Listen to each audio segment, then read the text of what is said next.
Yo, what's going on? It's the one and only, and we're back. And today I'm joined by a legend. Someone that means a lot to the culture. Someone that I used to have a crush on when I was a young kid running around the What was store. wrong with you? And it took a while, but we're finally here.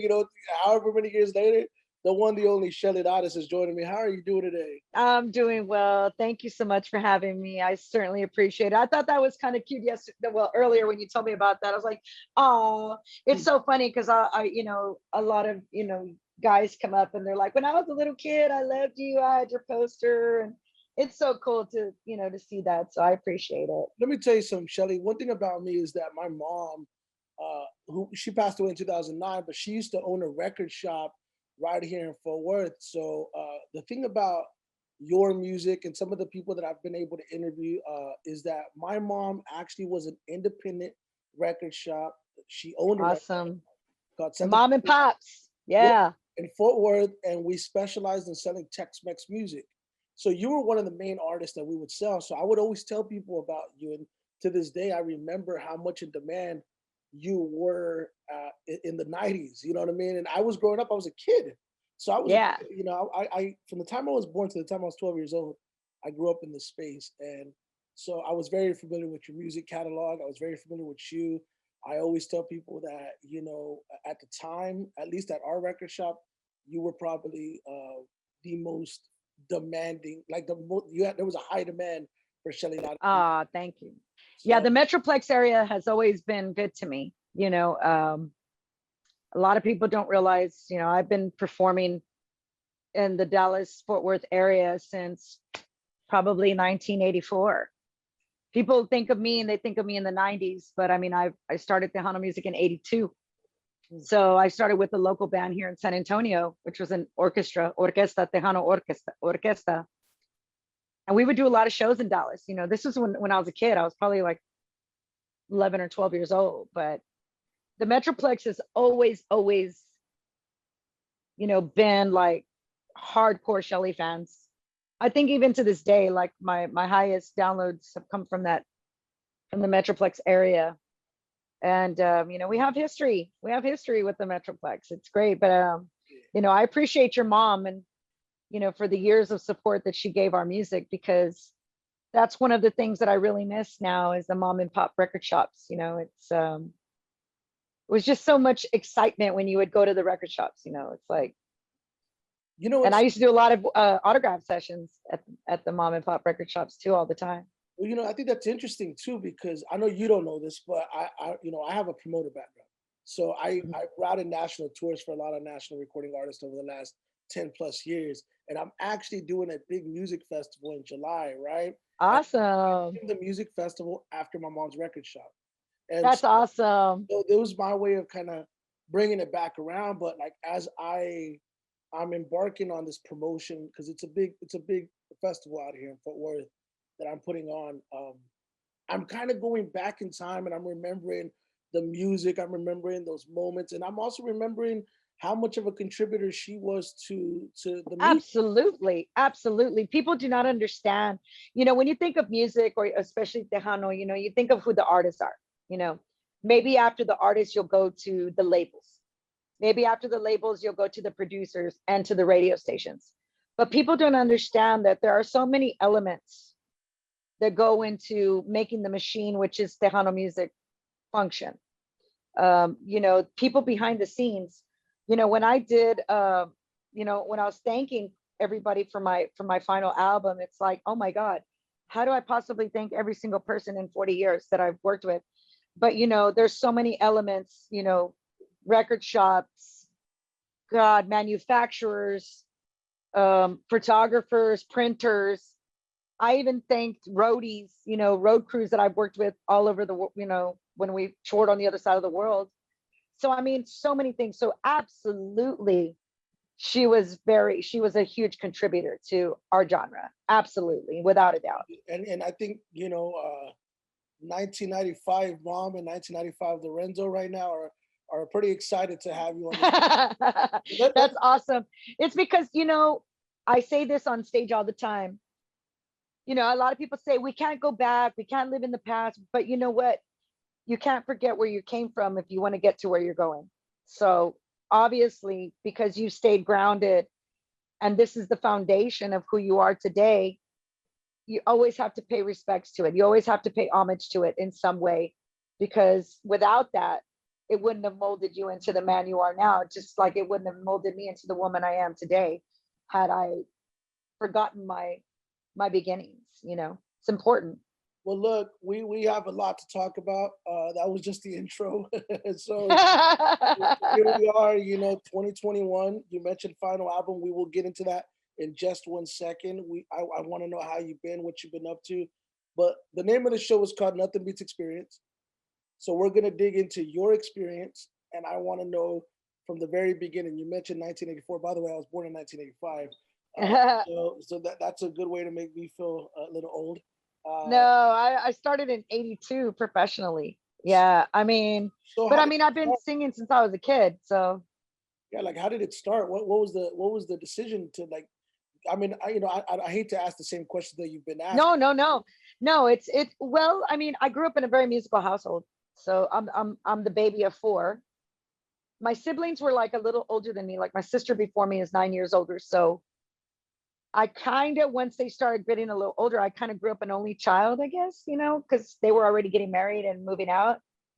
But everyone in my family was musically inclined. My parents and my sisters and my brother. So music has always been around me, like since the moment I probably could. My dad said I used to whistle before I could talk. Mm. So growing up, I listened to everything. I didn't listen to Tejano though. I didn't listen to it like on my own. I listened to it when we would go like to family functions or a quinceañera or a wedding. I would hear it. I was familiar with it, but I listened to a lot of Olivia Newton-John, Hart, Pat Benatar. I love rock. I'm kind of a rocker too, believe it or not. Um, but I just once I started singing like around the house, I would carry my tape recorder everywhere, and then I learned how to play guitar and piano, drums by ear. I never studied music or nothing. And I would just carry this tape recorder around with my cassettes, and I would sing anywhere and everywhere. I don't care where I was. School. As a matter of fact, when I first started singing in front of my friends, I was already recording at this time. I started, like I said, in 82, but well, let me finish that. Let me go there. So that way I can work up to that. Well, my sister was getting married in 1982 and hired the Hot Tamales Orquesta that I started with, because David Modis was the vocalist of the band at the time. And my brother-in-law or soon to be brother-in-law, was a huge Tejano fan. He loved Little Joe. He loved David Modis. And when they hired them, my sister thought it would be kind of cool if I sang with the band. So needless to say, David quit and went on his own before my sister's wedding, but I still practiced with the band. And the very same night that I practiced with them, an English song by Olivia Newton-John, they called my parents and they were like, we know she just left. She just practiced with us, but we would like for her to do another gig with us before your daughter's wedding. And my dad was like, okay. She only knows one song with y'all. And he's like, it's okay. So that's kind of how I got introduced to Tejano. They started showing me Tejano music, and I started performing Tejano music, and, recorded my first record with them. Maybe within 2 months that I was with the band, I was already recording my first record. And, at school, Tejano wasn't popular at this time with the young crowd. It was mostly our parents and grandparents that listened. And I went to a Catholic school. I went to Catholic school my whole life. So we were very disciplined, very structured. And I remember one time in PE class, we were, lined up to exercise, and I was singing in line. I was just singing to myself.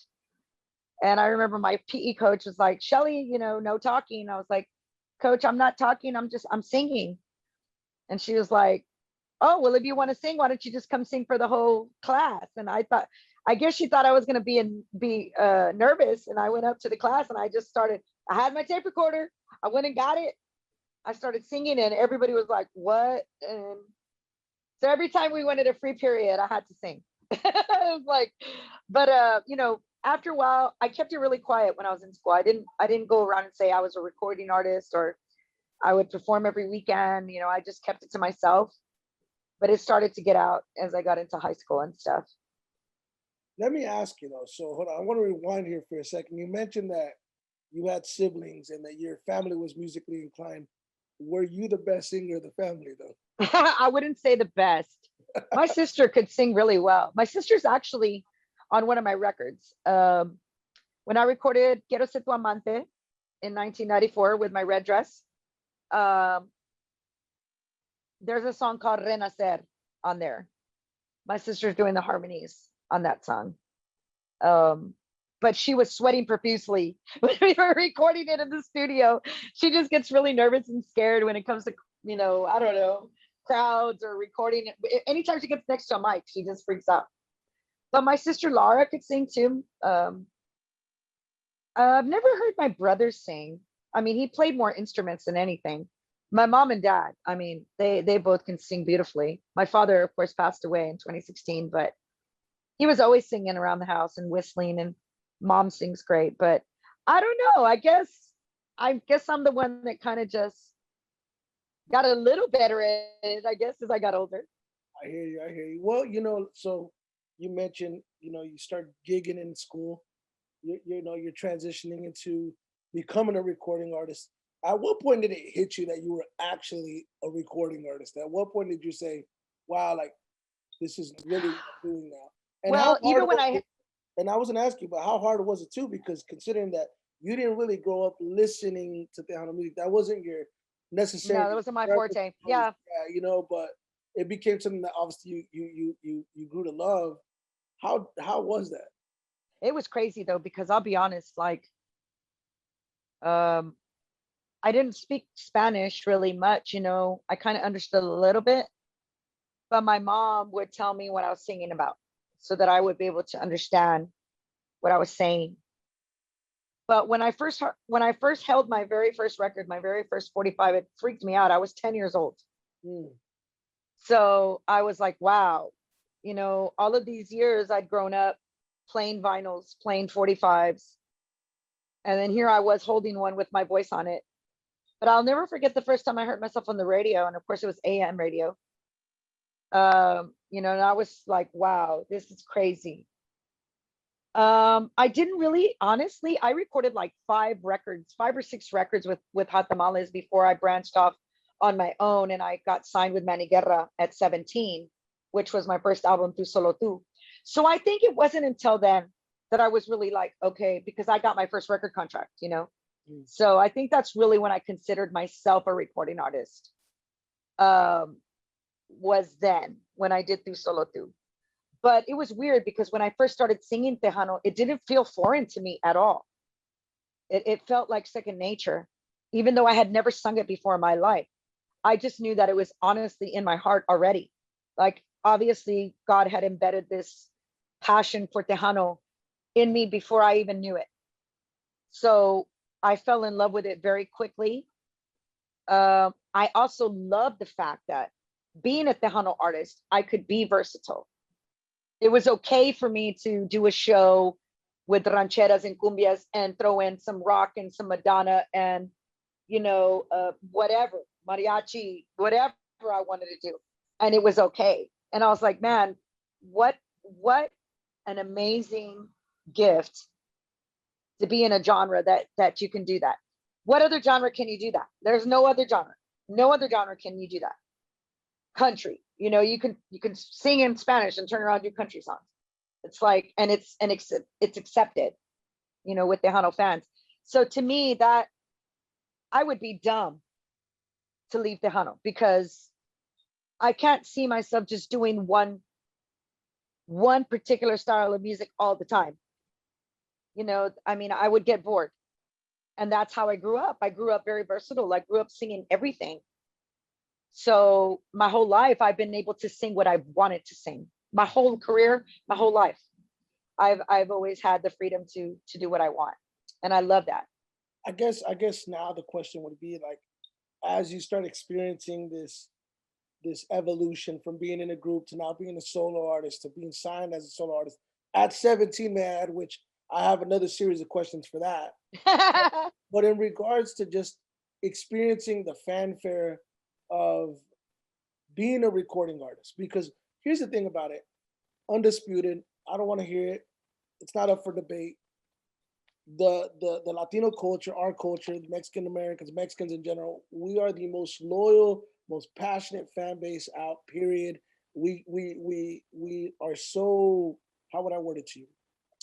We have so much buying power, in what everything we do.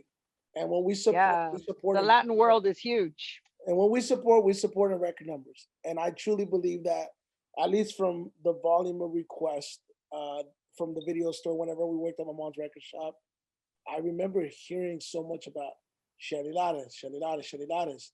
I always talked about you. Growing up, I would always talk about, hey, I knew about Shelly Lares before I knew about Janet Jackson. That's me, though, right? You That's know what I awesome. mean? Uh, That is so awesome. but I guess, how was it for you experiencing that fanfare and really like comprehending, like, whoa, this is the Shelly Lares thing is a thing. It was of course always a blessing, because music is so powerful. It's such a powerful gift to have. But being so young, I mean, people are like, how did you like mentally, prepare yourself for your career? And I'm like, well, if you think about it, I mean, I've done it since I was a child. So it wasn't anything that I would think it would be a lot harder if you were starting as an adult, to me, because you're already in your own mindset, and sometimes when you're already in your own mindset, you don't have an open mind with things. Um, but it was hard too, because as much love and respect that I was getting, a lot of things were still very political. Um, I was still in the shadows of Selena, and it was hard sometimes because um, we were two totally different performers. You know, we didn't sound the same, we didn't look the same, we didn't perform the same. She didn't play instruments.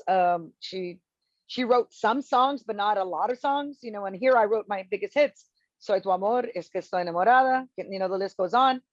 But so that was tough because they would put us up against each other all the freaking time. And you know, um, I think for the women, we're always kind of put up against each other like instantaneously. It's just a thing to do. Compare vocalists, compare performers, put the women up against each other. You don't really see it too much with the men at all. So it was tough. That was tough.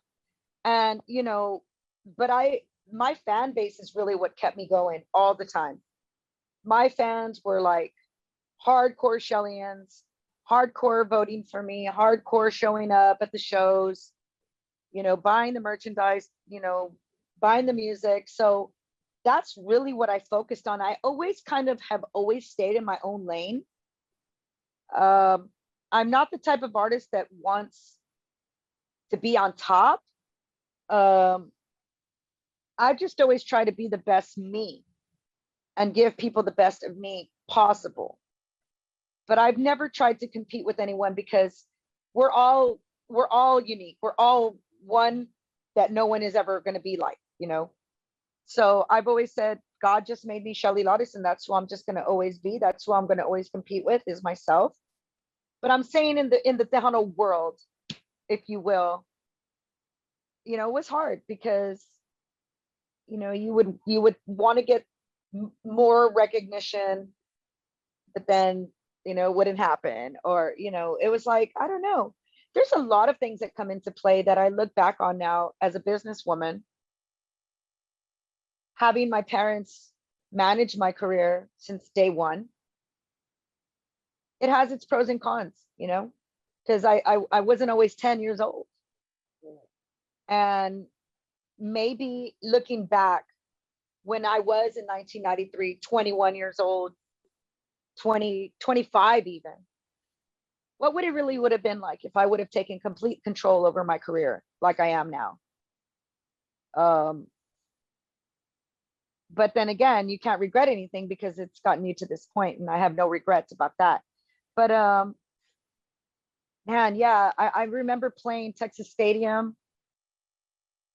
the Alamo Dome, and just hearing the response when I would come on stage, or it was just, it's overwhelming. It's a feeling like like no other, because you see fans mouthing your words and coming to you and telling you, dang, Shelly, your music has been part of my life for this many years.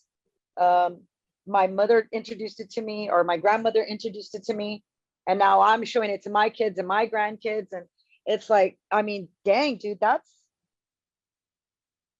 huge. That in itself means more to me than any record sale, any download, anything. That's really what is the most important thing to me, that has been from then to now. Well, and I have a lot of questions to ask in regards to Selena as well. But let me ask you something about your career in regards to. I think this is the one thing about that you said right now that I always tell young artists. I always tell people that are trying to break into the business. I go, there's no one ever that's going to be better at being you than you, right? So as long as you have that sense of individuality, uh, Absolutely. you're always going to have a pathway to where it is that you want to get to. But I want to know, I guess, because I want to kind of really dive into the experience aspect of your career now. Not only what, again, we'll talk about the Selena stuff here in a second about the competitiveness and being pinned up against each other, whatever the case may be, right? Uh, I would look at it more from the standpoint of you started at such a young age. The amount of discipline, the amount Yeah. of the amount of dedication that requires for a young kid to eventually evolve into a young adult, to an actual adult as a recording artist. I don't know if people realize how demanding that is. You talked about starting at Wow. 2. It's about Yeah. to be the year 2022 next year. That's That's a 40 long, years. that's 40 years of being a recording artist, a performer, and not everybody gets an opportunity to live that long, let alone have a career that long. So kudos to you for being able to Thank you. sustain that amount of time doing this. But how much of a toll does that take? And really, I know this is going to be cliche, but how hard is it? And mentally, psychologically, emotionally, all the way around to be able to be a recording artist. Well, first of all, thank you. No one has ever acknowledged that to me, ever. Anyone that's interviewed me. You're the first one that's ever acknowledged that in any way, shape, or form. So thank you for that. Because you're right. People don't know. This is a career that, of course, we always, later on when you're an adult, you have the choice to stay in or stay out or get out, right? So it's not anything that's forced on us. We're doing it because it's our passion, it's what we love, it's who we are. Um, Discipline, I will be honest with you, for me in my household, I come from a very disciplined family anyway. My father was very old school, um, very, very hardworking man. Worth ethic to throw up in the air. My father was a man of his word. Okay, so I grew up with, if you say you're going to do something, then you're going to do that. Plus, I went to Catholic school, like I said, Mm. and there was no room for anything other than structure, discipline. But even though my dad and my mom were both very disciplined and structured with us, they were very loving at the same time. So I had a, you know, big amount of support, whatever it was I was going to choose to do in life. But it really wasn't hard. Like, I really enjoyed, once I started singing at 10,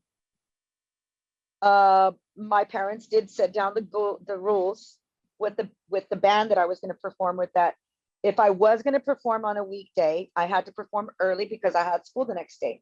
And my deal with my parents was, if I was to start doing bad in school, I would have to stop singing. It's like a kid that loves to play sports. You know, they're going to try to do well because that's what they want to do. So it was like that with me for music. So that was always my incentive to do well in school, really, was because I wanted to keep singing. The first gig that I ever did, and I saw the crowd come to the stage, I was like, wow, this is electrifying. This is like unlike anything else. And I used to throw concerts in my backyard here at 7, 8 years old. I would charge my neighborhood friends to come see me sing for 5 cents. So, I mean, it has been embedded in me from as far back as I can remember. So it really wasn't hard in that sense to really dedicate myself. But me, Shelly, as a person, Shelly, as Shelly, I once I set my mind to something, you best believe I'm going to put 150%, whatever it is. I don't half-ass anything. Okay, that's me personally, business, and professionally. I If I dedicate myself to something, it's going to be wholeheartedly. But there were times where, I was in school, I was playing sports, I was performing, and my parents kind of always wanted me to have a sense of normalcy. That's why they still allowed me to play sports. Um, that's why they kind of wanted me to still stay in school and not, you know, get out and go on the road. Because my education was first in my household. But there were times where I was picked on at school for singing in Spanish. Like I said, it wasn't popular just yet. It wasn't the 90s yet. So, I remember, girls like maybe their parents listened to Tejano and they knew who I was. They would be like mimicking my song, like down the hall. And, I remember that. Um, but then later on they wound up being at my shows, but that's a whole other story. But as a child, I think that was the biggest strong point of my career, because I did start off so young. But it is very demanding and you do sacrifice a lot. It isn't, it's not easy.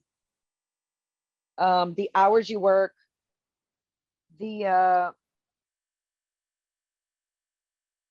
the success or the lack thereof of a song or a show. I mean, there were times where I performed in front of nobody, you know, that nobody knew who Shelly Lares was And yet. you know what? I think those are the moments right there that really define a performer, because that Absolutely. that could psychologically throw a performer off when they're performing in front of nobody, or those standstill moments that you feel like things aren't moving and it's like, okay, are you built for this or are you not built for this? The reason I Right. ask about the demand is because as a female, you add that layer on top of that, you know, Oh yeah. you know, obviously you deal with a lot of sexism. You deal with a lot of like just people being who they are, using their position of power for whatever reason, abusing a position of power. But in addition to that, you as an individual, as a human being, like especially growing up, like can you really date when you're in this business? Can you really? Oh man, yeah, that was hard. Yeah, the reason I say that is because I work with young female talent, and I have, Yeah. there's a girl in San Antonio that I remember I was mentoring, and I told her, I go, whatever you do, girl, be married to your career. Be married to your career. Yeah. Married to your career. It takes a lot out of you, and because since I still was in school, there was only a certain amount of time that I could still, give.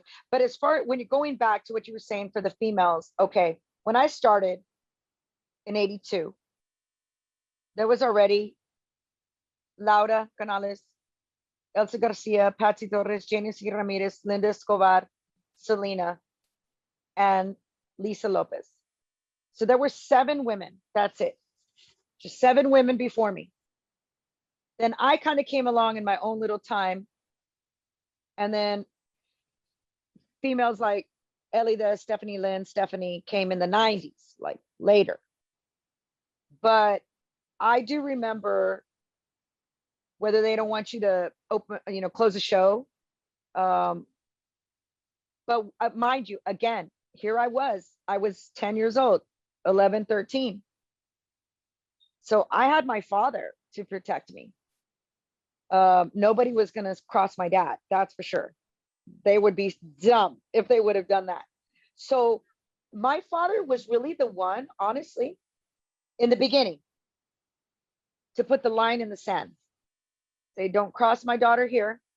Because, I mean, he had confrontations once I started touring full time. He had plenty of confrontations with bands, with Grupo Mas, with Tropa F, because they were demolishing the sound or, something to that effect. I mean, and he would not stand down. My father would not stand down for to nobody. So they really like, that's when the really the respect level came for my father. And then it automatically came to me. It wasn't until like I was able to really speak for myself and handle my own. And my father taught me that probably when I was about 15 or 16. That's when he started saying, look, you got to watch everything I do because I'm not always going to be around. And you're going to have to know how to handle yourself. And I know you can. And, I mean, there were plenty of times I would do interviews and maybe a DJ would kind of try to be an ass, to me, just be smart ass or something to that effect. And, I would immediately fight back, and a lot of women, well, they're starting to now, but a lot of women at the time would just kind of like, it would catch them off guard or they would cry or, they would get upset, but not me. Like I'm not a pushover though, I I expect the same amount of respect that I give with anyone. That's with anyone. I don't walk into a room and expect the Red Sea to part from me. It's like I'm gonna always be humble. I'll always be cool with you as you're cool with me. We have mutual respect for each other and what we bring to the table, and there's no problem. But I was trying to see if there was a particular moment where something like that ever happened to me, and it didn't. I mean, other than guys like getting overly friendly at the shows or trying to be touchy feely. And again, here we go with my dad, like eagle eye everybody, and he would handle it. And he did on several occasions. He did. Hey, Um, hold on. Was there ever a guy that you liked that you wanted to talk to, but dad was like, no, that ain't gonna happen? no, no, no, no, no, no. I mean, I dated here and there, to be honest with you, I did, but I never really gave my whole 100% to who I was dating because my career had that. Because you were married to your My, career, as I like to say. But see, I think that also like being able to defend yourself as a female, and I'll give you a lot of credit for that. That stigma starts getting attached to the diva word. Oh, she's a diva. oh, But, yeah. but Yeah. but it's like, is that really a bad thing considering that I'm not a pushover? So if it comes around, No, yeah, I'm a I diva. not the diva in a sense, like, go, you got to bring me this, or uh even the way I dress, like only when I have to, you'll catch me in my heels. And I always tease the girls because when we did Las Tres Divas, I would say, nope, those are the two divas.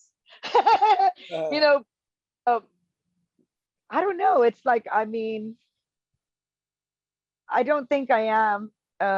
I'm just a woman who knows what she wants. That's basically it, and I'll do everything possible to achieve whatever I have, whatever goals I have set for myself. And I still have a lot of goals. I mean, there's still a lot of things that I want to accomplish. And the first on my list right now is to really help Tejano music get to another level.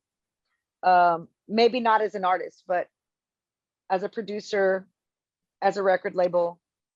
That's really the focus point I'm coming from because I am retiring. So it's not going to be for me. It's going to be for my genre.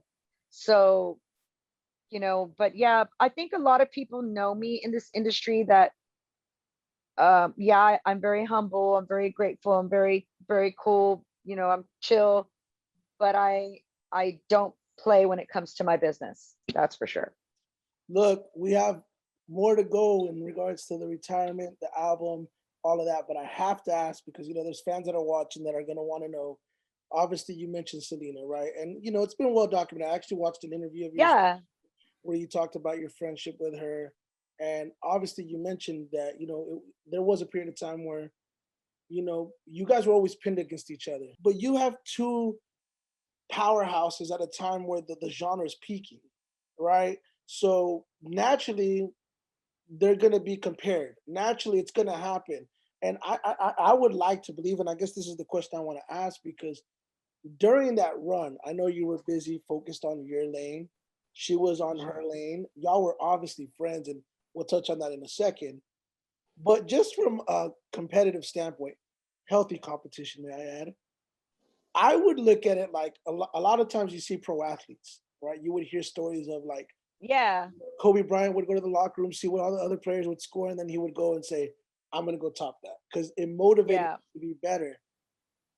Was there ever any sense of that, at least within your relationship with Selena, in the sense that you would see her do well and you're like, you know what, that was great. It makes me want to be equally as great or greater, or whatever the case. Or was it always just like, hey, I'm doing me. That's what it is. Honestly, I had no ounce of that. Not 1 ounce did I want to accomplish or do whatever she was doing.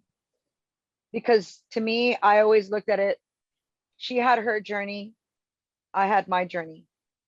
And we were so different in so many aspects. I mean, the only similar thing aside from our age, because she's only 7 months older than me, was, we both came from a very disciplined household. We are very close to our family. Um, so when she and I started, we were super young. So, but mind you, she had already had about 5 or 6 years before me, before I even came into Tejano. So she was already kind of well ahead of me. But and you could see it, you could see the experience when I first saw her perform at age 10. I could see this girl's, and I had heard of her name, and we finally got to meet, and at age 10 in San Antonio at Market Square. That was our first show together. And I just watched and I was like, wow, she's awesome. You can tell she's already has that experience and that confidence that I was just barely coming into Tejano. So I really hadn't found myself artistically yet.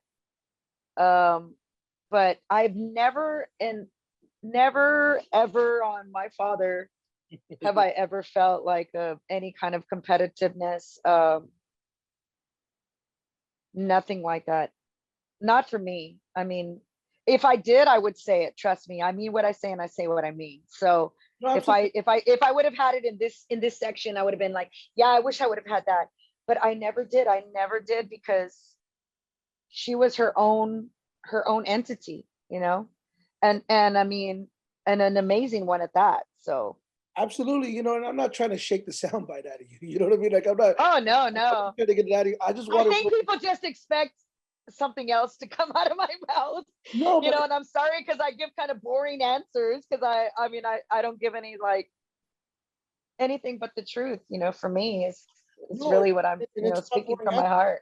I think that's good information because I think there has been that stigma up to a certain extent. Well, not stigma, more so the perception because of the narratives that have been created. Absolutely.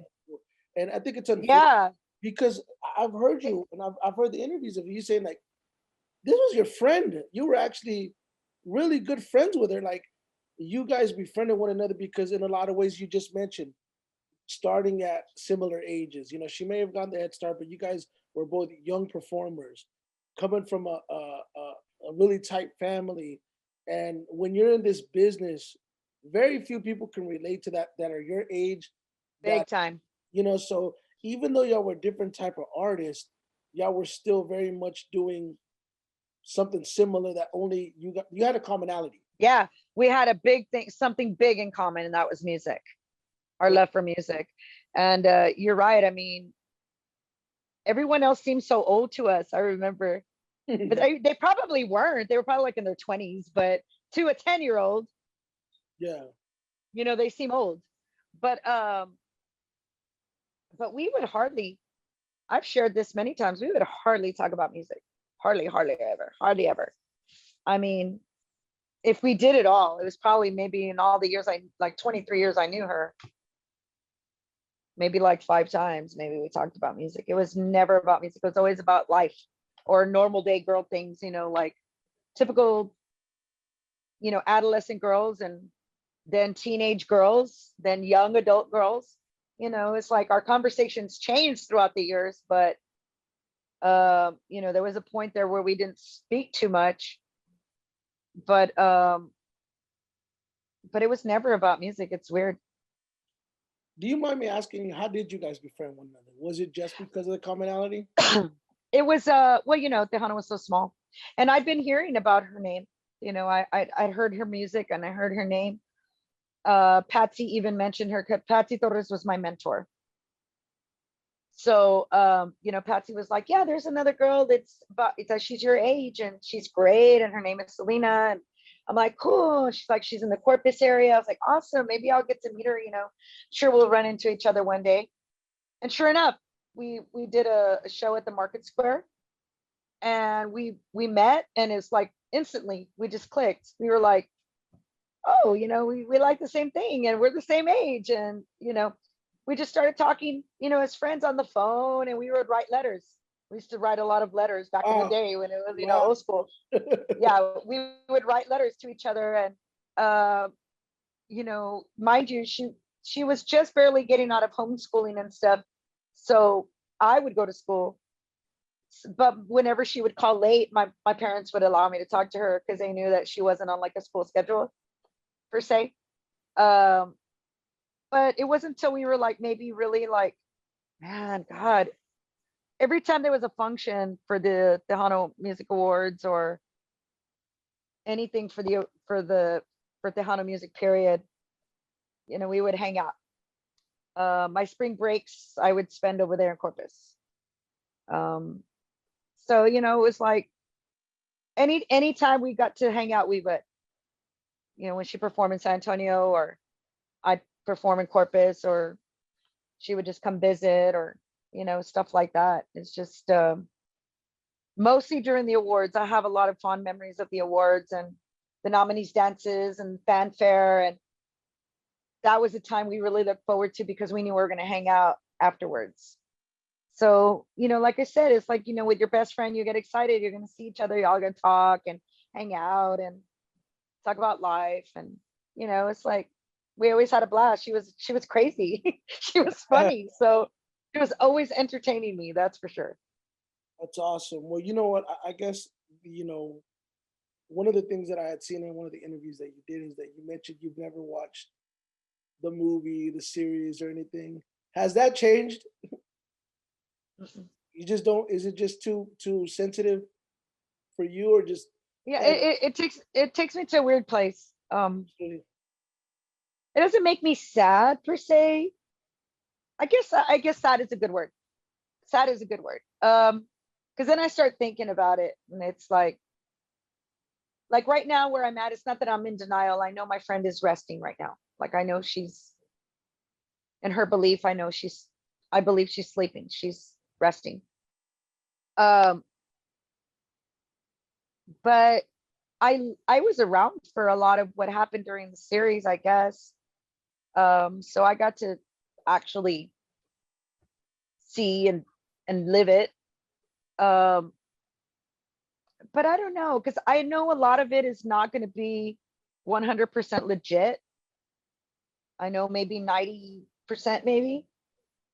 Um, because I mean, even after the series came out and they showed my segment, I guess, of me, and I got inundated with phone calls and text messages and DMs from people asking me all kinds of questions. Wow, we didn't know that AB tried to take Chris from you, and I'm like, what? It's like, and then see that just kind of like turns me off. I'm like, I don't. That's not what happened.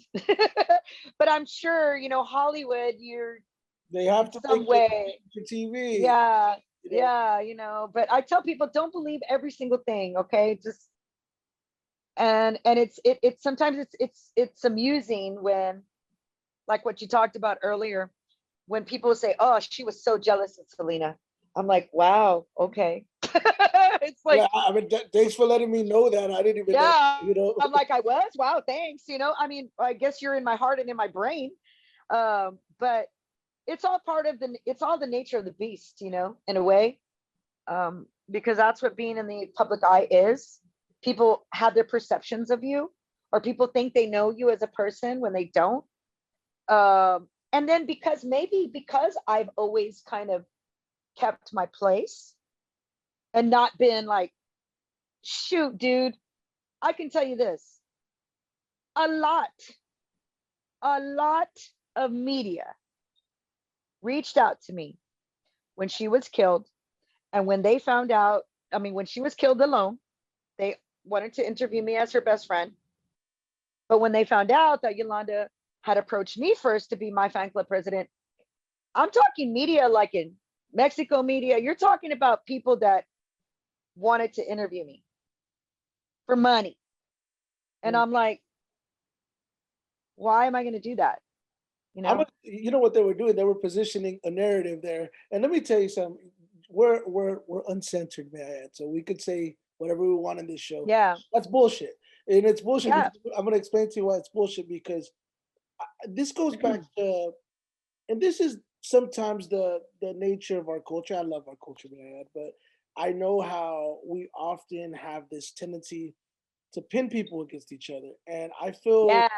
I feel that here you have, again, going back to what I was mentioning a little while ago, two powerhouses at the time that the genre is peaking. I will say this because I don't want to drag this too much longer, but I'm very appreciative of how protective you've been of your friendship with Selena. Like, I think that not everything's meant for people to know, especially No. especially not traditional media, because we live in such a TMZ clickbait era where if you give me an intriguing title, I'm gonna run with it. You give me a sentence, I'm gonna make it a paragraph.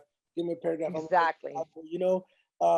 But I think in your sense, you know, I've always seen that you respect the friendship.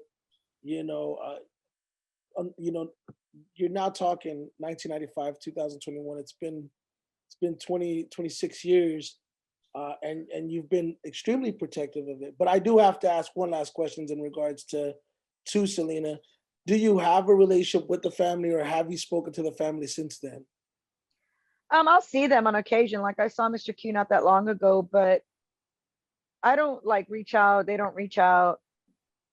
I mean, it was not, my relationship, my friendship wasn't with the family, it was with her. So, I mean, I was always respectful to them and stuff like that. And, we did have some fun times, Correct. throughout the years, but my friend isn't here anymore. So, um, and it's always been kind of that thing where, I don't know, it's still, it's still all about business first, so I guess I will always be seen as like we were in 1995, 94. And, and it's like, we're not there anymore. I mean, I'm going to be 50. She would have been 50. I'm going to be 50. You Hey, see what I'm saying? you look 35, okay? Well, thank you. So it's like, but we really don't have any reason to hang out, honestly. I get you. Um, yeah, we really, really don't. It's like, I wish them well from here. It's really how it is for me. Yeah, and that's something that I've learned to accept and embrace. Because when my mother passed, obviously I lost my mother in 2009.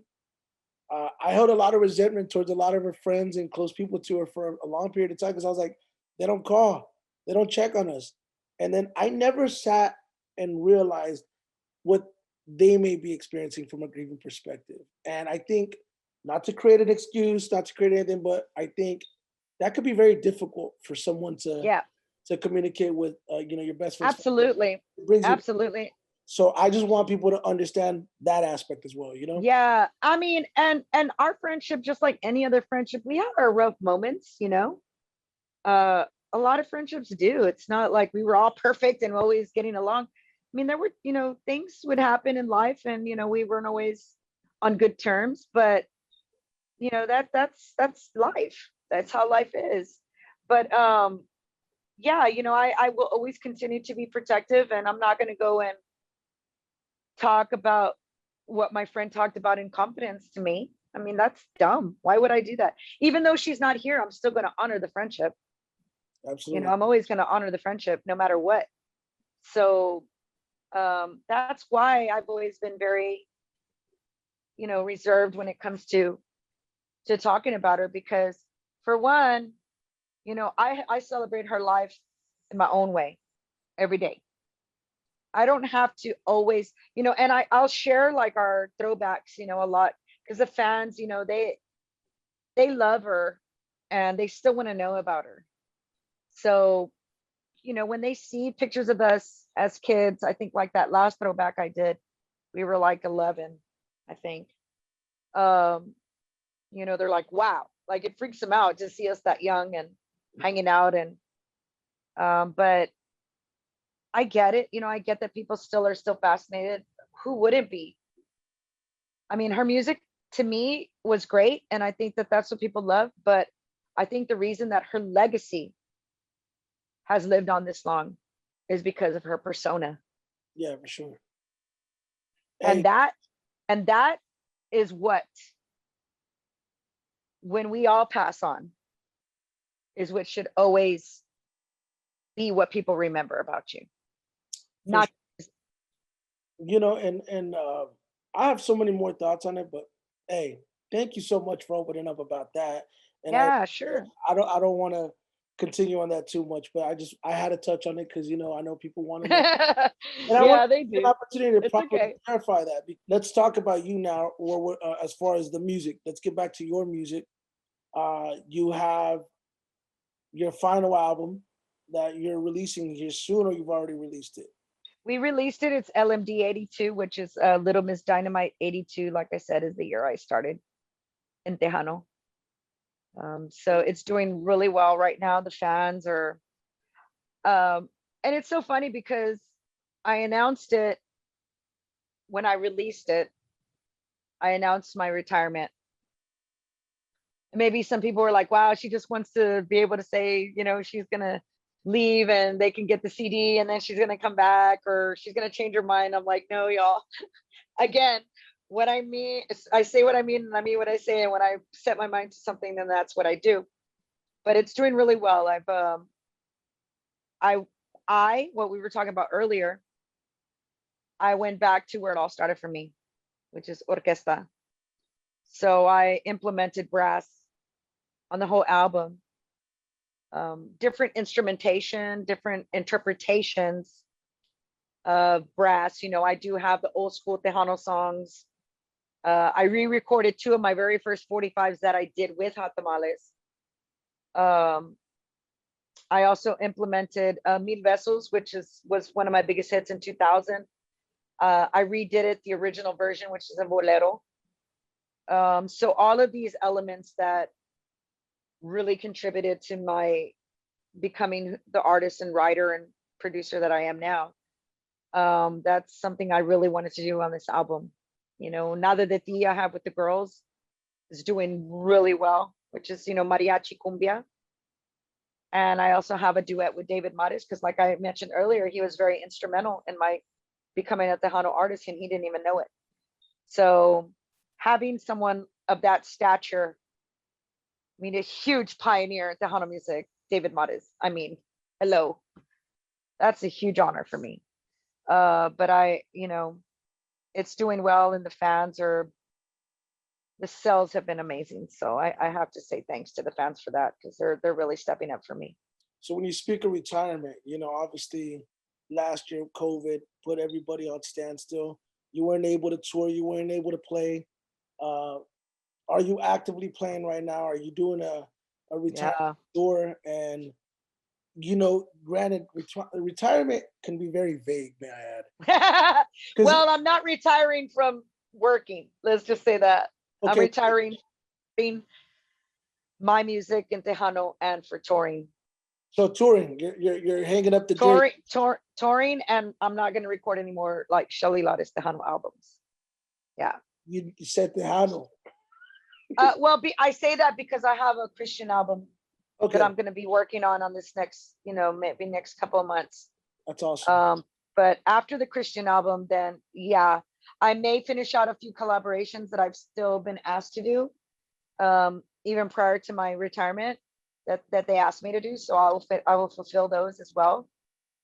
But after that, I'm not interested in recording myself. I'm interested in recording other people.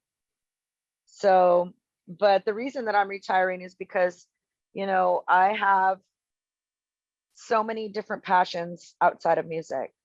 Hmm. Um, My share. helping people, helping people is huge to me.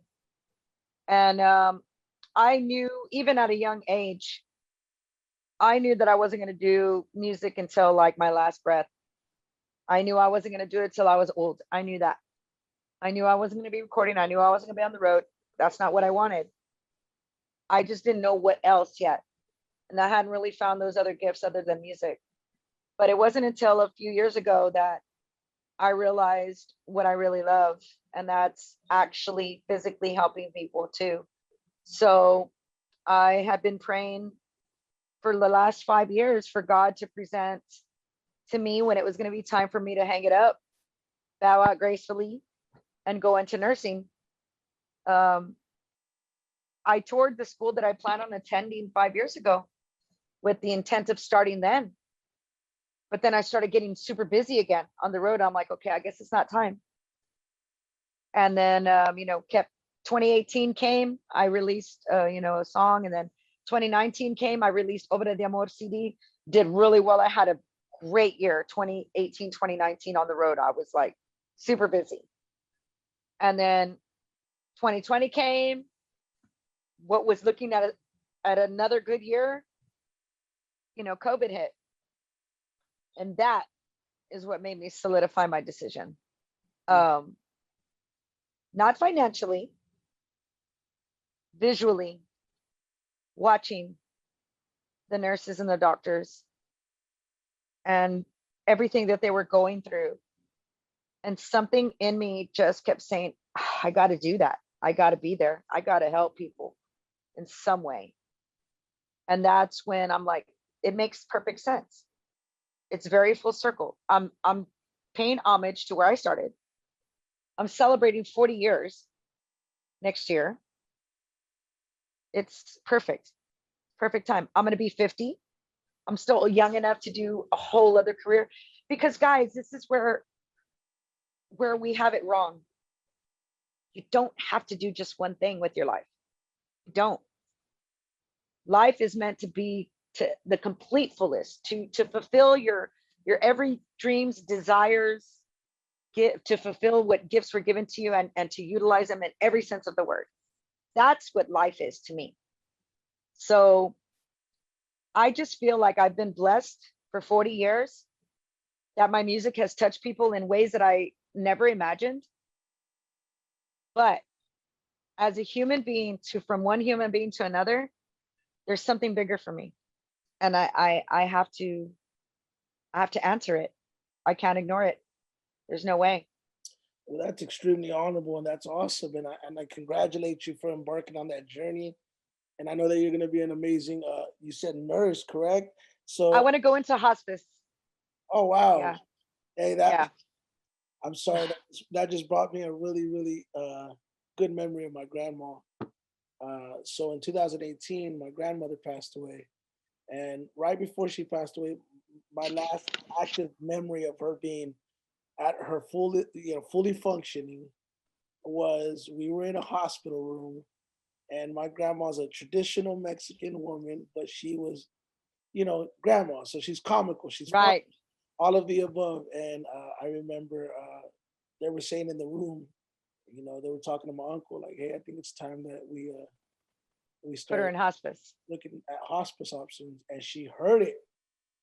And I just remember her saying, just like popping out of the bed saying, "Hospice, ahí es donde van los huertos." You know, Well, I mean, just so she knows, well, for she probably didn't know Pobrecita. I mean, there's different forms of hospice. Uh, but for me, yes, what she talked about, I want to be end of life hospice. wow. That's where I want to be. I've been a lot of my fans didn't know that when I was deciding, because I studied fitness and nutrition on the road. Um, I studied physical therapy aid because I was kind of like reaching, what is it? What is it that I'm passionate? What is it? What is it? I kind of had an idea, because I'm also like a really good coach. Like I'm a life coach to a lot of people, honestly, in my business, in my genre. They call me all the time when they're going to make life decisions. Um, I just have that motivating, positive thing about me. And I think that's just one of the gifts, again, I think God gave me, this leadership quality. So when I was praying on it, I was like, you know what? Let me make sure, because I was my father's caretaker too, my mother and I, till his very last breath. And so I was like, let me go into caretaking. As if I didn't have as if I had all the time in the world. But I made time. I made 2 days a week time to work with this company that they had no clue who I was, Mm. which was kind of cool. But I said, I really want to do this twice a week. I said, but they're like, well, no, what, can we get you full time? And I was like, well, no, I already have a full time job. Mhm. And they were like, well, oh, what is it that you do? And I was like, oh man, I was like, I'm in the music business. And they're like, oh, well, what do you do? Do you sing? And I was like, yeah. And so, still they weren't people who were listen to Tejano. And so they Googled me like on the spot, the owner of the company. And she's like, Yeah. oh my God, you're famous. And oh my God, I was like, no, no. I'm like, right now, I'm just Shelly, I'm Shelly looking to be your caretaker. And I had a few patients. And then I got paired up with a patient that I had for like 3 years. And I loved every single moment. She was elderly, of course, who always have the softest part of my heart. Um, and her husband was actually on hospice, and I wasn't his caretaker, but I took care of him very well too. And he only wanted me. Like he had his hospice nurses when he was already, going to be passing, and he didn't want them. He wanted me there. And so that's really when I was like, wow, it's needed. Hospice nurses are needed, um, for not only the patient but the family. You know, and so I've been on both sides. I've been on the side where I took care of him and I saw him pass, and then, well, I had several patients that passed, and then seeing my father, on this side. And so I just feel like as a human, and I keep sharing this on my interviews, is that I just feel as a human being, I'm not complete yet. I'm not complete yet. I feel like there's more for me out there that God wants me to do. And that's why I wish, to be honest with you, dude, I wish I was already doing it. Mm. I really do. I wish I was there like right this minute, because that's like, it's just like music did to me. Like, come here, Shelly. That's how I feel about nursing right now. And I'm like, when I announced my retirement, I didn't realize that it was going to get crazy in a good way. Um, I didn't have to tell people I was retiring, and I didn't have to tell people why I was retiring, because I honestly wasn't like I owed people an explanation. I just felt like, as a courtesy of the love and support that people have given my career, it only seemed right for me to say thank you. You know, this is why I'm going to bow out gracefully from you. It's not that I'm abandoning Tejano music. It's not that, I'm jumping ship. It's nothing like that. It's because in my life, I'm I have other aspirations, and nursing is it. Yeah. And that's what I want to retire from working. That's the career I want to be in when I decide to retire from work. And I think too, like it's about fulfillment, right? This is something that fulfills you. And above, Absolutely. I remember watching an interview on Ellen with Kanye West, and he talked about this incident that he had with Taylor Swift, right? And he said that he went into a really bad depression after that situation because everybody basically made him to be an asshole, right? Which he Right. was, which he was. Yeah. But he said that he went overseas and he started interning for one of the designers. I forgot if it was Gucci or whoever it was. It was one of those big designers. And she was like, intern, you an intern, he's a famous star. He's like, it was so important for me And I remember this vividly. He goes, it was so important for me to remove myself from who I was as a recording artist, start over, and realize that I can have a purpose and be fulfilled and work my way up again. Because that journey is something that you got to fall in love with the process, right? So Absolutely. many people are fixated with the end result versus the Absolutely. result. And one thing about, and I'll leave you with this because I know we've been on the line for a while and I feel like we can go all night. But one thing about the interviews that I've seen on you, you mentioned leadership, and you possess that to me in a lot of ways in regards to the way you carry yourself. And to be quite honest with you, I didn't know that you were getting into nursing or that this was something that you were embarking on because I was watching and I was like, well, she strikes me as a boss. She strikes me as someone that has leadership qualities. She strikes me as someone that is gonna pay it forward, have a record label, sign an artist, and basically, all the things that you've gone through over the course of your career, you're going to be able to lend those experiences, those relationships, those resources, and the next crop of talent, the next generation of talent will be the beneficiaries of that because you you crawl so they can walk, you walk so they can run, right? Right. But I had no idea because I was gonna ask is like, was there any aspirations for you to be the music executive, which you already are for your career? No, but actually that is definitely on my list of goals as well. Um, I've already said that after I finish my nursing school, that is the plan to that's another reason why I started Shell Shock Records 3 is because not only did I want to be in 100% in control of everything Shelly Lares, but I want to produce and sign. But I knew that producing and signing again someone at this point or maybe a year ago would be dumb because I'm contributing my 150% to my career still. Everything I'm doing is for myself right now. I'm still like on the road. I'm still recording. I'm still, I was recording. I'm still, performing. That's my livelihood. So I wouldn't have been able to because I could have, but I know what it's like to not have that 150% from your label, paying attention to you and investing in you and stuff. And it takes investing in an artist.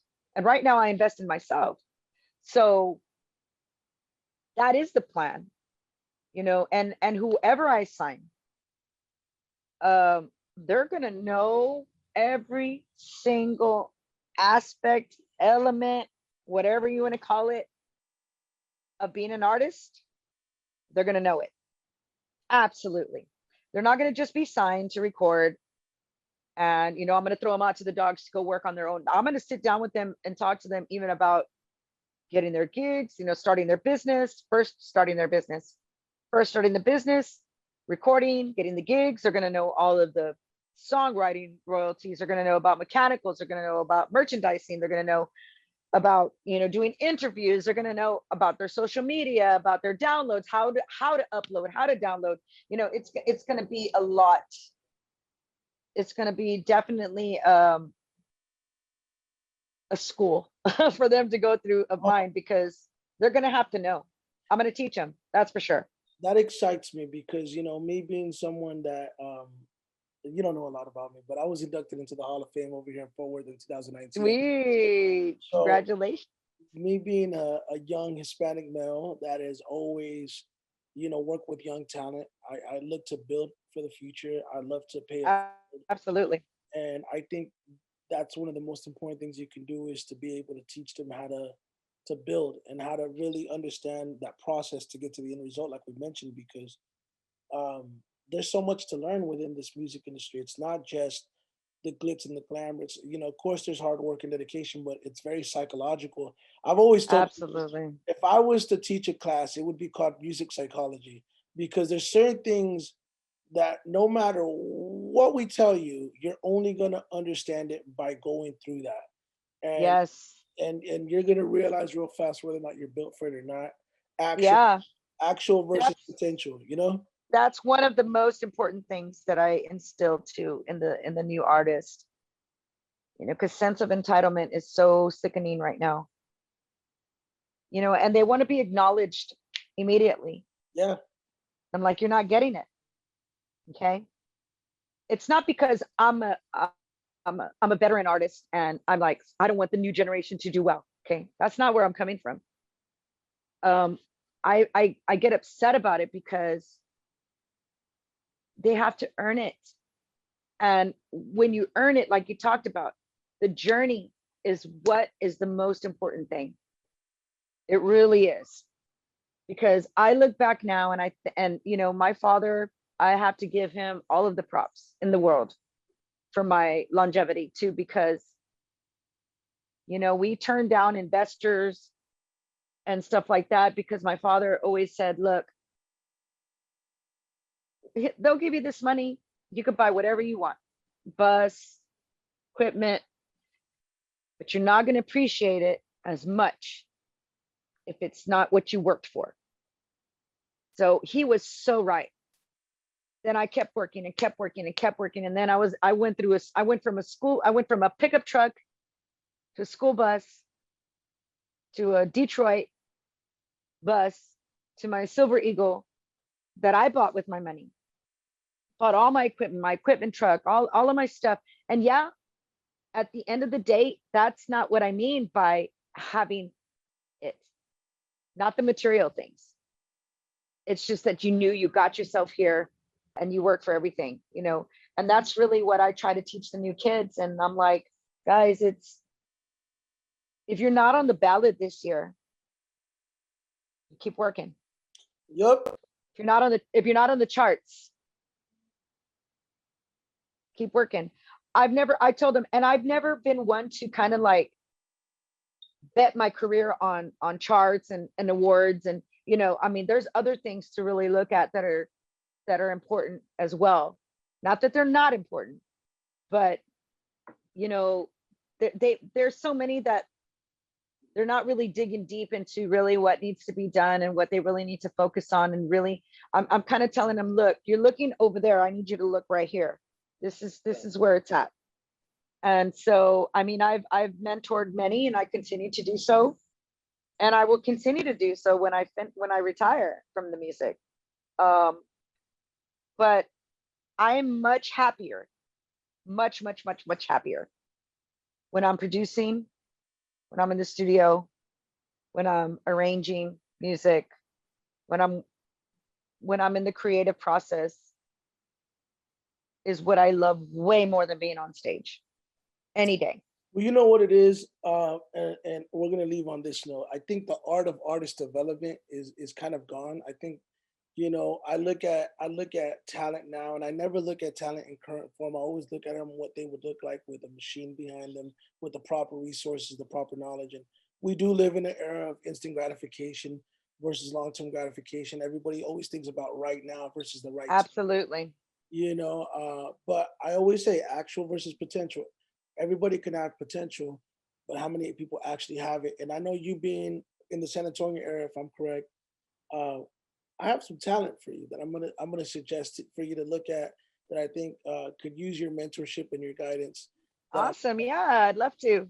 so there's some young people out there that I work with. I was out there a couple weeks ago, so I'm gonna put them on your radar, and I would love for you to check them out. But Absolutely. I would love it. I your got next a star, few, I got a couple of them today, so I was pretty excited about it. I got a couple of your next stars is waiting to be waiting. Yay. That's so awesome. But look, This is so, this industry is meant for everyone to prosper. It really is. It's meant for everyone to prosper. Um, my girlfriend has a business and she's in the makeup industry, and when she does her live, she says this, and I love every time she says it. She's like, it's like when you walk down the bread aisle. How many brands of bread do you see? It's like there's room for everybody.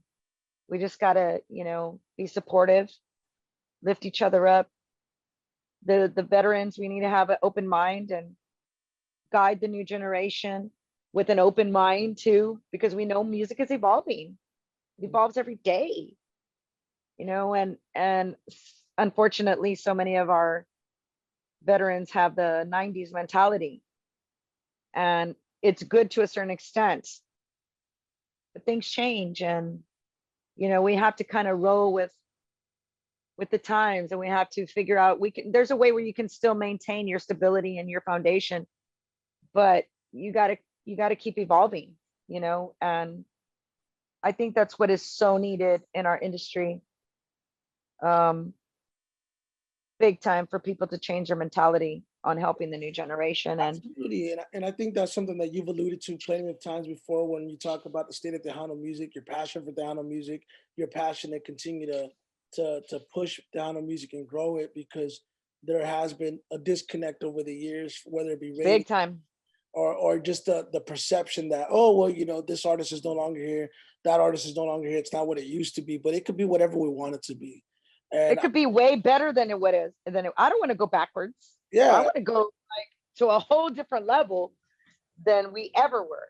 Whether I'm here like as an artist or not, I want the genre to go to the sky's the limit. That's really, I want our genre to be respected and known, not just by one or two artists.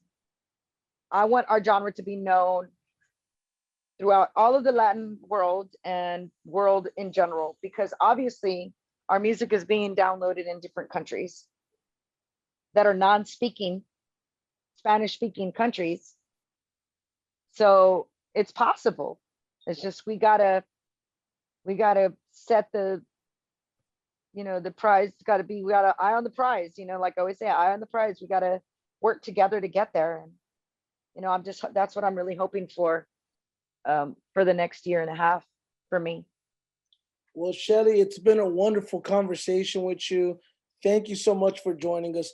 Thank you for your Thank you. transparency. Thank you so much for opening up, sharing your perspective, your point of views, clarifying, and not only that, but giving me an opportunity to enter your world. I want to congratulate you on a storied career.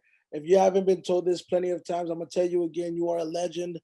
You are definitely Thank you. someone that paved the way for this music industry, and I just think that you're just this big ball of knowledge now that could give so much information to people. And I thank you for giving me your time tonight, because I fulfilled a childhood dream of, knowledge Thank in my crush. you. You know what I'm saying? So, But thank you for touching on amazing things that, the way you worded, like I said, a few of the things. I mean, that's amazing to me. So thank you for an amazing interview. I appreciate it. hey, look, man, 40 years ain't nothing. Nothing. I mean, that's rare, and I think it needs to be taught. And Thank just you. to be able to get to that point, man. I mean, I don't know that it's been done before, and I don't know if it's going to be done after within this.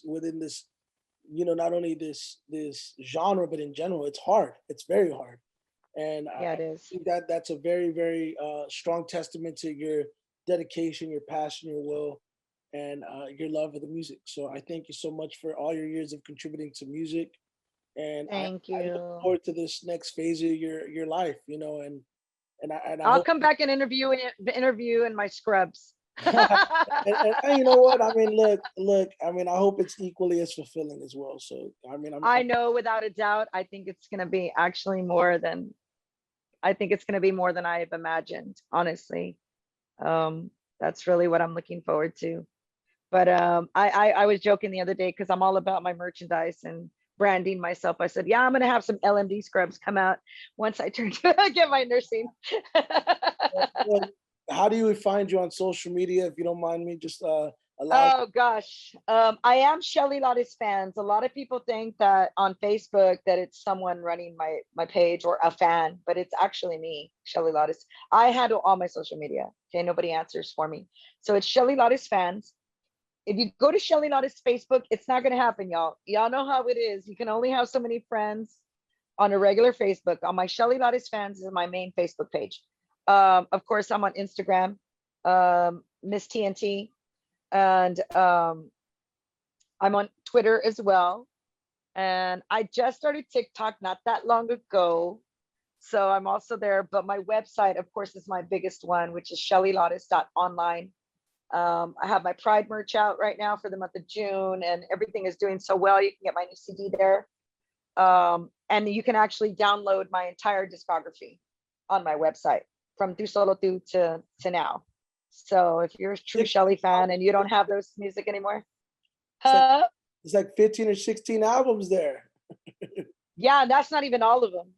Wow. So, I mean, I'm talking about like I have some like compilations too Mm. that but they're hard to find because people want the actual hard copy CD and I'm like, guys, they don't make those anymore. You can vouch for that. Y'all, they don't make them anymore. It's like, you know, that's why I made them available for my fans to be able to download. Now owning my catalog and stuff, it's been amazing for me to be able to get to this point. Well, Shelly, it's been an honor. I'm gonna keep you on the Thank you. about to hit stop, but hey, thank you for joining us. This is the Beast Experience. That is Shelly Lares. Awesome. Thank you.